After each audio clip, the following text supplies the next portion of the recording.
Bismillahirrahmanirrahim.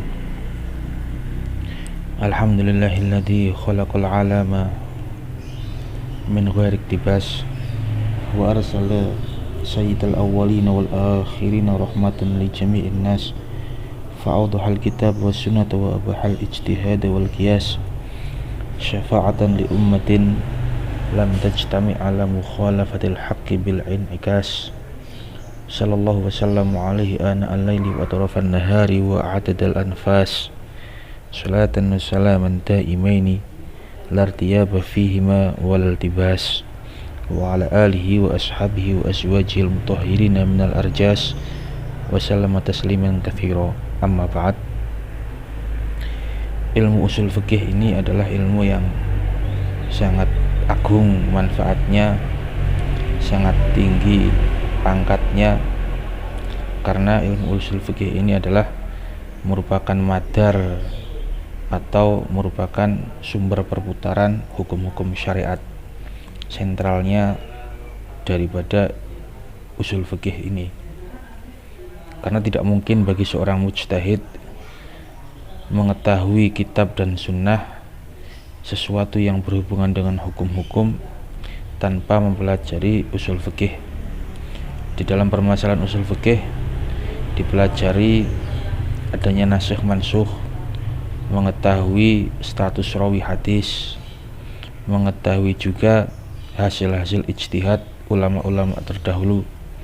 Maka wajib bagi para mujtahid seperti madzhabul arba'ah, Imam Syafi'i dan sebagainya mengetahui usul fikih, dan juga diteruskan oleh generasi berikutnya harus mengetahui usul fikih di dalam masalah berfatwa dan juga masalah-masalah hukum furu' yang lainnya. Usul fikih ini pertama kali dirintis oleh beliau Muhammad bin Idris Imam Syafi'i di dalam kitabnya yang bernama Ar-Risalah atas permintaan Ibnu Mahdi di Khurasan.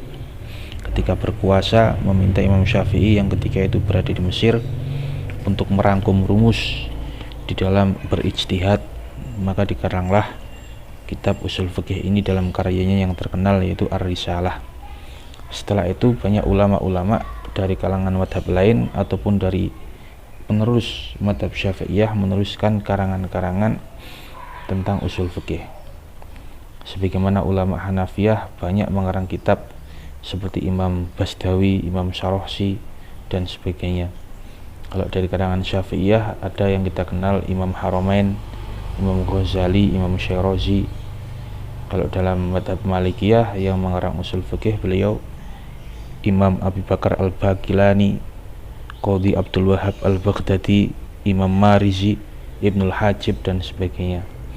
Ada juga di kalangan Hanabilah yaitu pengikutnya Imam Ahmad bin Hanbal seperti Qadhi Abi Ya'la di dalam kitabnya Al-Uddah fi Usulil Fiqhi. Sampai pada generasi-generasi mutaakhirin sentral madhab Syafi'iyah dikarang usul fikih oleh beliau Imam Taqiyuddin As-Subki dan anaknya yang bernama Tajuddin As-Subki. Di dalam kitabnya yang dikarang oleh Tajuddin As-Subki, kitab Jam'ul Jawami'. Bahkan kitab itu pun dinadhamkan oleh ulama terkenal yaitu Imam As-Suyuti di dalam nadham usul fikih. Maka penting sekali mempelajari permasalahan usul fikih agar tidak salah di dalam mengetahui hukum yang berbeda-beda, karena mengetahui sentral pengambilan ijtihad dari dalil yang berbeda-beda pula. Banyak karangan-karangan yang membahas mengenai usul fikih baik dari ulama-ulama terdahulu ataupun dari ulama-ulama kekinian, ulama-ulama kontemporer yang mengarang menjelaskan tentang masalah usul fikih. Seperti tadi yang kami sebutkan di dalam kitab-kitabnya, ataupun yang baru ini seperti Wahbah Zuhaili, Dr. Wahbah Zuhaili dan sebagainya mengarang kitab masalah usul fikih. Kalau dari yang kontemporer yang mudah dipelajari telah dikarang kitab usul fikih karangan beliau Dr. Hasan Hitu yang mendirikan Sekolah Tinggi Agama Islam di Cianjur, Stay Imam Syafi'i. Itu bisa dipelajari, kitabnya sangat mudah dipahami, sangat ringkas bahasanya, dan cocok untuk para pemula di dalam mempelajari usul fikih. Pembahasan mengenai usul fikih. Sebelum membahas mengenai masalah usul fikih, maka kita harus tahu definisi perkata daripada kata usul dan fikih. Kata usul itu adalah sesuatu yang menjadi pondasi dasar, usul namanya. Kebalikan daripada usul adalah al-far'u. Usul itu jamak daripada kata al-aslu. Al-aslu ini artinya adalah ma yubna alaihi ghairuh, sesuatu yang menjadi pondasi bagi yang lain. Sedangkan al-far'u adalah sesuatu yang didirikan di atas pondasi. Sebagaimana pepohonan, maka ranting-ranting dan juga kayu itu adalah far'u, sedangkan akar yang berada di dalam tanah adalah al-aslu. Sebagaimana bangunan, maka pondasi dasar, cakar ayam dan sebagainya adalah al-aslu, sedangkan bangunan yang berdiri di atasnya disebut al-far'u. Adapun fikih, definisi fikih itu secara bahasa itu maknanya al-fahmu, makna kefahaman, makna pintar, makna cerdas. Sedangkan secara istilah, definisi fikih adalah ma'rifatul ahkam asy-syar'iyyah allati tariquhal ijtihad, mengetahui hukum-hukum syarak yang ditempuh dengan cara ijtihad. Maka yang dipelajari khusus mempelajari hukum syarak, tidak mempelajari hukum-hukum akliyah, hukum akal, hukum logika. Sebagaimana kita ketahui, satu itu separuh daripada dua, itu hukum akliyah, tidak dipelajari. Ataupun hukum hissiyah, hukum panca indera, kita tahu bahwasanya api itu membakar, itu pun tidak dipelajari di dalam usul fikih. Ataupun hukum qat'iyah, hukum yang pasti, bahwasanya adanya alam semesta ini wujud, bukti adanya yang kuasa, itu pun tidak dipelajari. Jadi yang dipelajari dalam usul fikih adalah mengetahui hukum-hukum syarak yang diraih, ditempuh dengan cara ijtihad, hasil daripada ijtihad para ulama yang disebut mujtahid. Maka apa yang dinamakan hukum adalah hitabullah ta'ala al-muta'allaq bi fi'lil mukallaf. Hukum itu adalah dawuhnya Allah Subhanahu wa ta'ala yang berkaitan dengan pekerjaan orang mukallaf. Maka secara, kalau di dalam usul fikih, hukum itu berkaitan dengan 7 hal, yaitu ada kalanya wajib, ada kalanya mandub, sunnah atau sunnah, ada kalanya mubah, ada kalanya makruh, ada kalanya haram. Ditambahkan 2, ada sahih, ada fasid. Di dalam usul fikih seperti itu. Wajib, kita ketahui definisi wajib adalah sesuatu yang diberi pahala ketika melakukan dan disiksa ketika meninggalkan. Sunnah atau mandub, sesuatu yang diberi pahala ketika melakukan dan tidak disiksa ketika meninggalkan. Mubah, dilakukan atau tidak sama-sama tidak mendapatkan pahala atau mendapatkan siksa. Makruh adalah kebalikan daripada mandub, ketika ditinggalkan karena ada niat meninggalkan mengikuti ajaran syariat maka mendapat pahala, tapi ketika tidak dilakukan, tapi ketika melakukannya tidak mendapat siksa. Haram kebalikan daripada wajib, yaitu kalau ditinggalkan karena menuruti perintah syariat dapat pahala, sedangkan ketika dilakukan maka mendapat dosa. Itu hukum-hukum syar'iyah namanya, hukum yang berkaitan dengan fi'lul mukallaf, pekerjaan orang-orang mukallaf. Orang mukallaf itu adalah orang yang sudah baligh dan berakal. Adapun hukum yang dinamakan hukum sahih, hukum sahih itu adalah pekerjaan yang cocok atau tidak menyalahi dengan syariat, namanya hukum sahih. Sedangkan yang dinamakan fasid adalah pekerjaan-pekerjaan yang menyalahi daripada syariat yang diajarkan oleh Rasulullah SAW. Maka ketika melakukan pekerjaan yang menyalahi syariat yang dibawa oleh Rasulullah SAW, maka hukumnya adalah hukum fasid. Setelah kita ketahui definisi masing-masing daripada usul dan fikih, maka untuk mendefinisikan usul fikih secara global perlu 3 tahapan. Yang pertama adalah turukul fikhi al-mujmalah, atau jalan fikih atau metode fikih secara global. Yang ditempuh itu di dalam fikih adalah pembahasan secara global di dalam masalah dalil, tidak membahas secara terperinci. Sebagaimana mencontohkan membahas bahwasanya fi'il amar ini hanya menunjukkan makna yang wajib secara hakikat, fi'il nahi menunjukkan makna yang haram hakikatnya. Itu pembahasan usul fikih. Yang kedua, kita harus mengetahui kaifiyatul istidlal, bagaimana cara pengambilan dalil dan menggunakan dalil tersebut. Yang ketiga, kita harus mengetahui mengenai sifat man yastadillu biha, sifat-sifat orang-orang yang menggunakan dalil tersebut yang disebut sebagai mujtahid. Jadi ada 3 tahapan. Yang pertama, kita harus mengetahui bahwasanya cara di dalam usul fikih ini menggunakan dalil global. Yang kedua, bagaimana cara pengambilan dalil. Yang ketiga adalah sifat-sifat orang-orang yang mengambil dalil tersebut atau disebut sebagai mujtahid. Itu di dalam usul fikih. Jadi penting sekali membahas mengenai permasalahan usul fikih ini karena berkaitan langsung dengan sentral hukum pengambilan dalil. Kenapa di dalam madzhabul arba'ah, 4 madzhab, terkadang hukumnya berbeda-beda? Karena masing-masing daripada ulama dan dalam cara berijtihadnya berbeda-beda.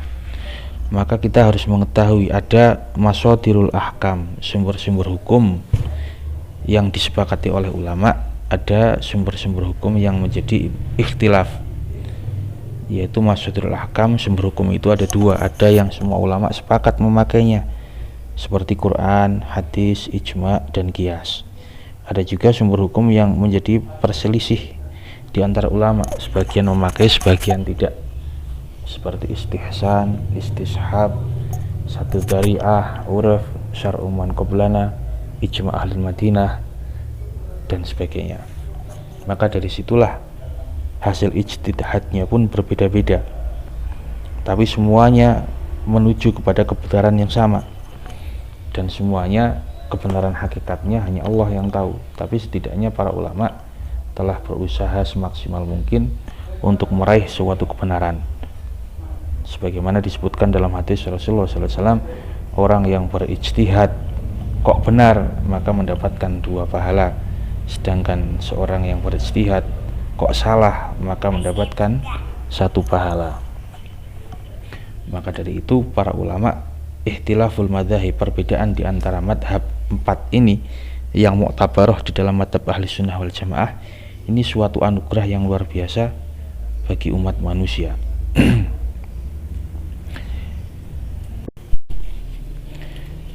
Contoh perbedaan di dalam madzhabul arba'ah, satu contoh yang mudah di dalam permasalahan berwudu dan hal yang membatalkan wudu.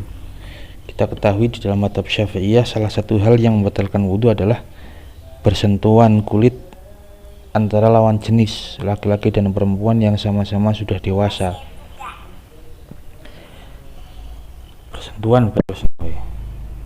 Bersentuhan baik secara sengaja atau tidak sengaja, maka membatalkan wudhu. Kalau di dalam madzhab Malikiyah tidak seperti itu. Bersentuhan antara kulit laki-laki dan perempuan ketika di situ terdapat syahwat, maka baru membatalkan wudhu. Tapi kalau tidak terdapat syahwat, maka tidak membatalkan wudhu. Di dalam madzhab Malikiyah, di dalam madzhab Hanafiyah lebih ekstrim lagi, mutlak tidak membatalkan wudhu, kebalikan 100% daripada madzhab Syafi'iyah. Madzhab Hanafiyah menyentuh perempuan sengaja tidak sengaja, syahwat tidak syahwat, tidak membatalkan wudhu. Kalau Imam Syafi'i dalam madzhab Syafi'iyah mutlak membatalkan wudhu. Dari perbedaan madzhab inilah orang-orang jadi dipermudah ketika mereka haji melakukan tawaf. Ada dari madzhab Syafi'iyah yang mengikuti pendapat madzhab Malikiyah, taklid kepada Imam Malik. Ada juga yang taklid kepada Imam Abu Hanifah. Tapi dari pembatalan wudhu yang berbeda-beda tadi, juga kita harus mengetahui tata cara wudhunya pun berbeda-beda.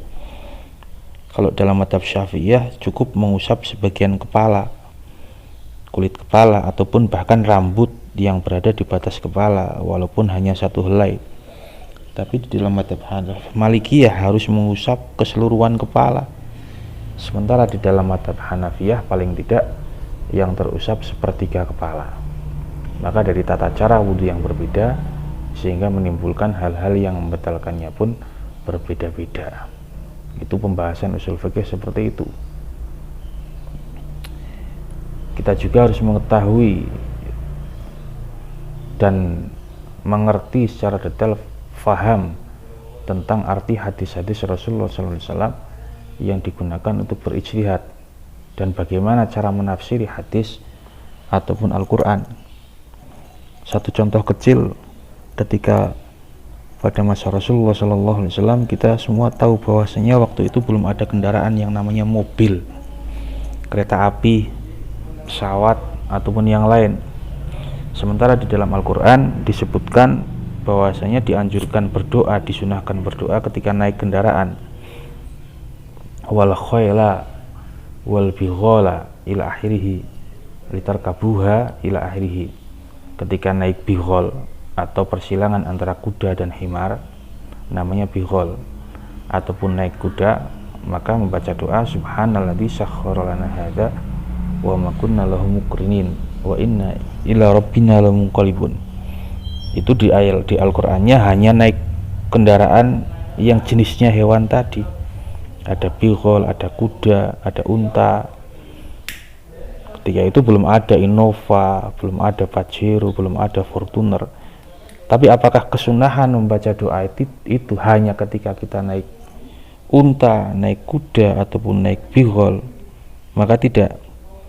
Karena yang dimaksud di situ adalah menaiki kendaraan. Jadi walaupun kendaraan yang kita gunakan tidak sama sebagaimana kendaraan yang digunakan oleh Rasulullah SAW, maka kesunahan tersebut tetap ada. Bagaimana memahaminya?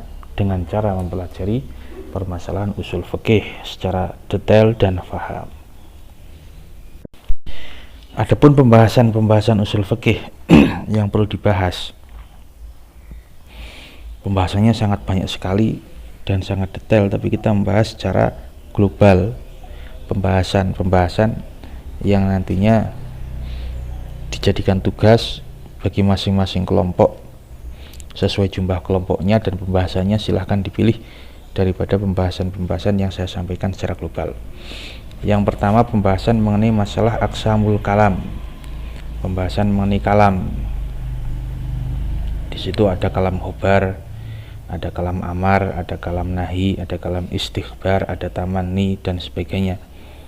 Ada juga hakikat dan majaz, itu dibahas. Dicontohkan di dalam Al-Quran ada yang namanya majaz. Misalkan dalam firman Allah yang berbunyi was'alil qaryah, tanyalah kalian kepada desa. Kan tidak mungkin kita bicara pada benda mati, desa. Maka yang dimaksud di situ adalah was'al ahlil qaryah, tanyalah kepada penduduk desa. Maka mengatakan bertanya kepada suatu desa itu adalah majaz. Itu contoh kecilnya seperti itu. Ada juga pembahasan mengenai masalah amar. Amar ini adalah kata perintah, yaitu ada istilah amar, perintah atasan kepada bawahan. Ada istilah iltimas, perintah terhadap sesama. Ada istilah doa, yaitu permintaan dari bawahan ke atasan. Maka semuanya itu masuk dalam definisi amar. Sebagaimana dalam Al-Quran disebutkan wa aqimus sholah, dirikanlah sholat.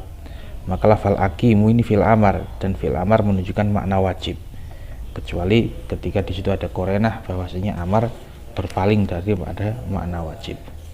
Ada juga yang ketiga membahas mengenai masalah nahi. Nahi itu larangan, kebalikan daripada amar, yaitu disuruh untuk tidak melakukan, namanya nahi. Ketika melakukan maka dosa.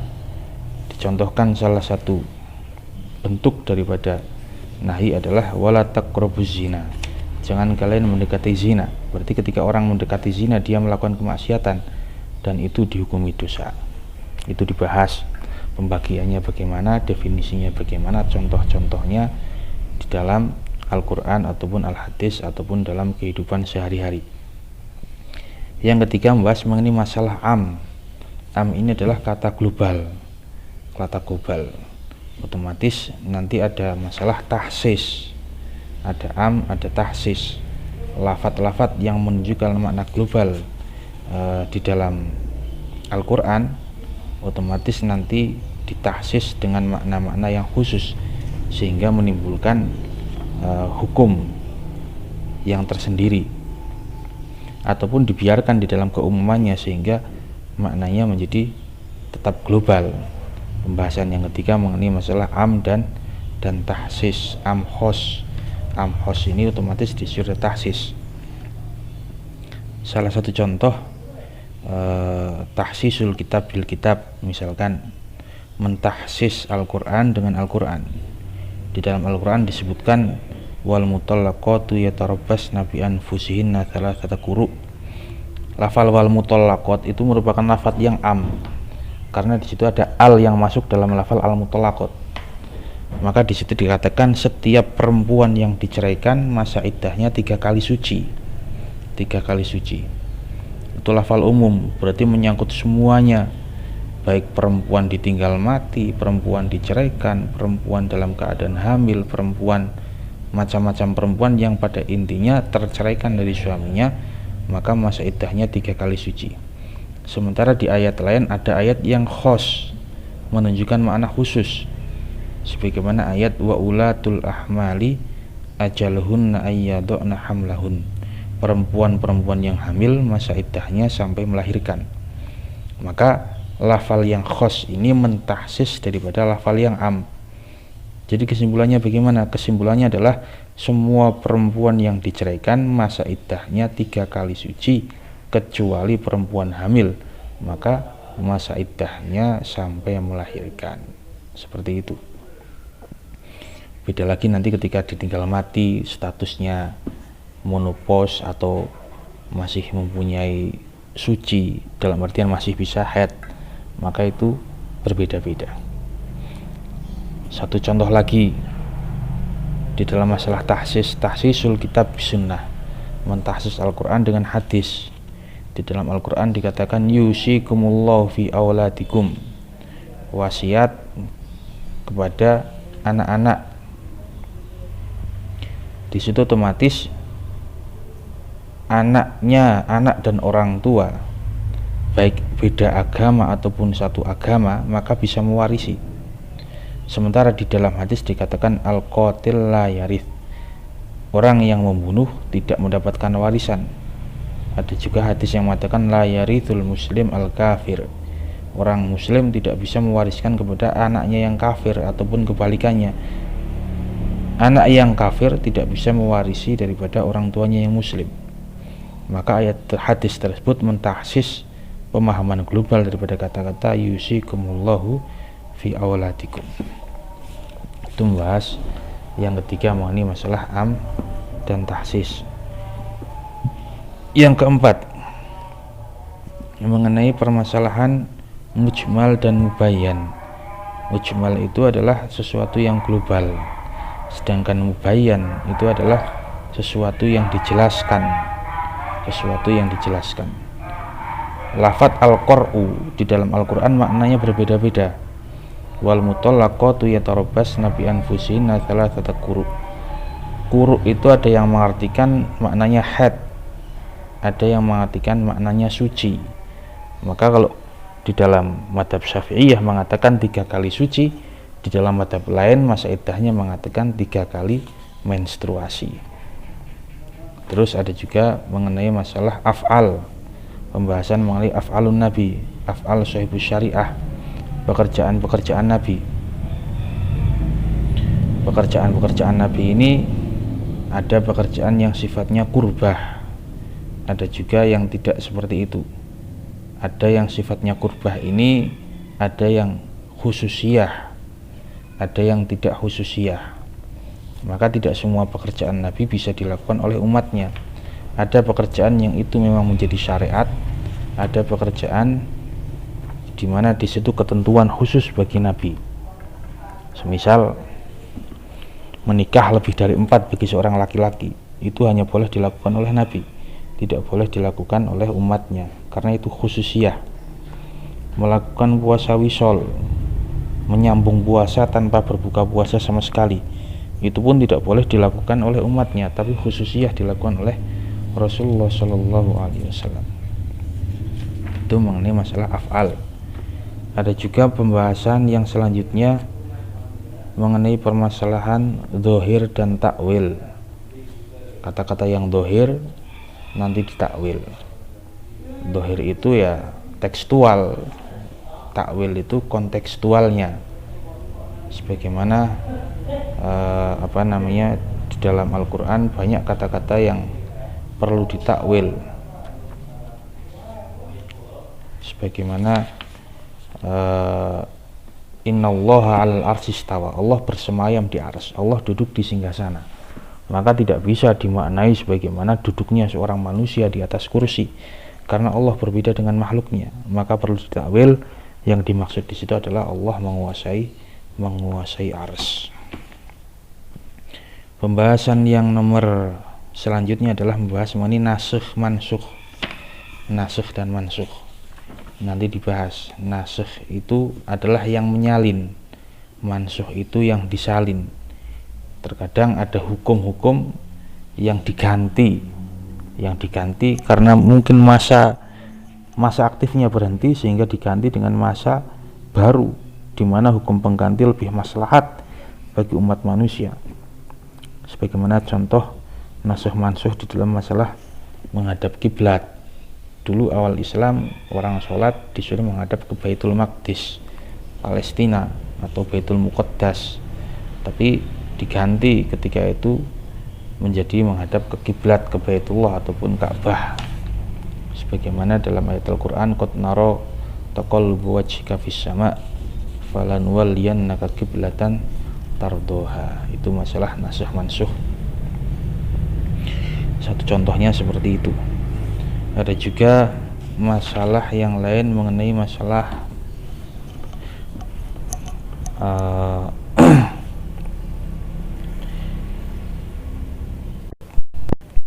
yang selanjutnya pembahas mengenai masalah ijma ulama. Ijma itu adalah kesepakatan para ulama ahli fikih di dalam satu masa setelah wafatnya Rasulullah SAW terhadap hukum-hukum baru, hukum-hukum yang dulu belum ada pada masa Rasulullah SAW. Namanya ijma, ketika semua orang bermusyawarah menyepakati dalam satu hukum syarak, namanya ijma. Nanti ada pembagian, aja ijma sukuti, ada orang berpendapat sementara ulama lain diam, itu tandanya setuju. Pembahasan selanjutnya mengenai masalah qiyas. Qiyas itu adalah mengembalikan far' ke dalam asal, mengembalikan hukum yang tidak ada di dalam Al-Quran atau hadis kepada hukum sesuatu yang ada di dalam Al-Quran atau hadis, karena ada persamaan sebab, persamaan